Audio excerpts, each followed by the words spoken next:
What stood out to you today, first day? I don't know if anything really stood out. I mean, the energy was great, which I thought it would be first day in camp.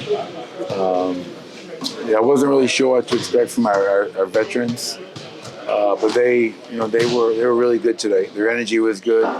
Their focus. We competed a lot the second part of practice, and just overall really good energy from the young guys all the way through the vets. And guys are locked in. I think for me, it's a fine line of, yes, it's year 9 for me, and some of our guys have been here for a while.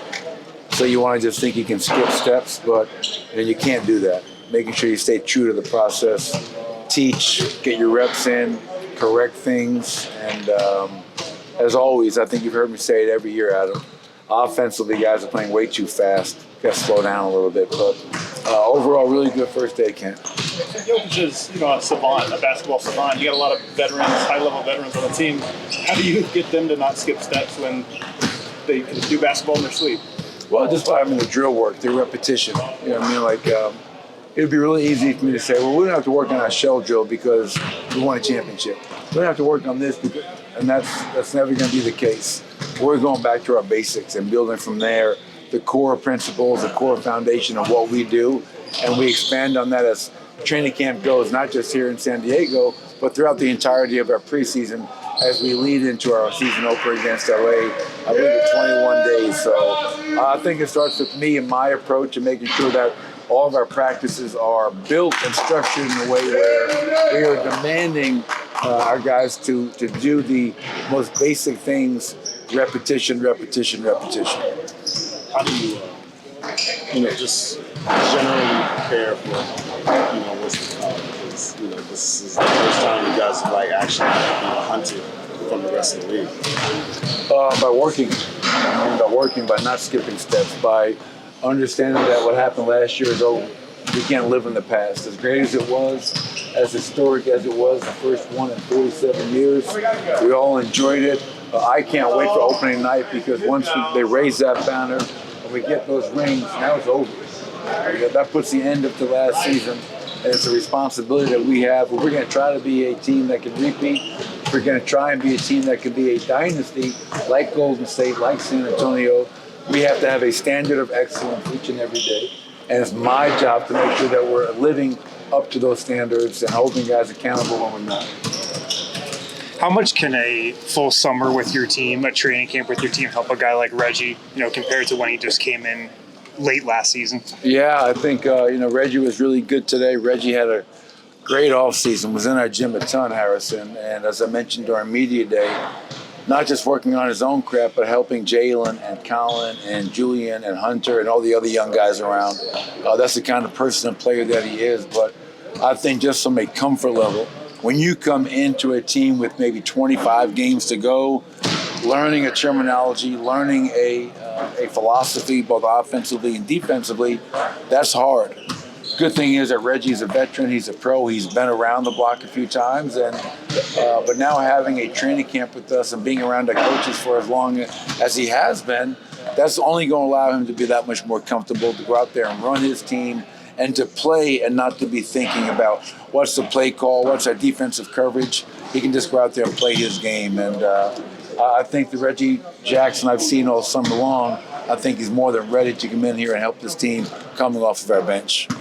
Michael, the team dinner last night and just usually using that get together to set the tone for the season. How was it maybe different when you guys talked about heading into the season? Well, the only thing that was different is that, this is the first time we talked about how to defend the championship. As we talk about, we have gone from being a team that's been hunting the teams above us to now there's a bullseye on our back every single night. So we talked about the responsibility, the expectations, and how we try to do something that no one's done since Golden State in 17, 18. And I challenge our guys to be vocal, to hold themselves accountable, to hold their teammates accountable, to accept coaching, to accept criticism and accountability, because a lot of times that's hard, but we know that to repeat is going to be one of the hardest things we've ever done. And the interesting thing is I said, okay, how many dynasties have there been in the last 20 years? and they mentioned San Antonio, they mentioned Golden State. And I said, the interesting thing for me with San Antonio, they never won back-to-back. But everybody considers them a dynasty because you knew what you were getting yourself into every time you played against San Antonio. That standard of excellence in everything they did. So, we just have to hold ourselves to high standards. It was great to have certain guys step up and speak, when I was done. And I think our guys are excited to meet the challenge of taking everybody's best every night they go on that floor. Michael, I know you mentioned that replacing Bruce is sort of going to be a by-committee thing for your bench, but if Christian is potentially the first guy off that bench playing maybe the most comparable minutes, is there anything that you sort of want to see from him in his offensive game to sort of step up from last year to match the defensive tenacity that you're showing? Yeah, I mean, CB is another guy that when I watched him in our gym, and he was the best player in our gym most days this summer. And just watching that confidence, that swagger that he had from the experience he went through last season in the playoffs, in the finals. Not many rookies have the impact that he did. So I want. When I think of Christian Braun, I think of energy, toughness, attack mindset. There's a lot of areas he can continue to improve upon, be more of a knockdown three-point shooter. But I also want him to continue to play with that attack mindset.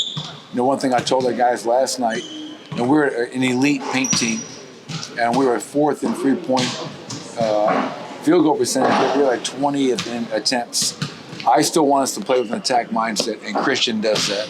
In transition, in the half court, he puts a lot of pressure on the opposing defense. So I want Christian Braun to be Christian Braun.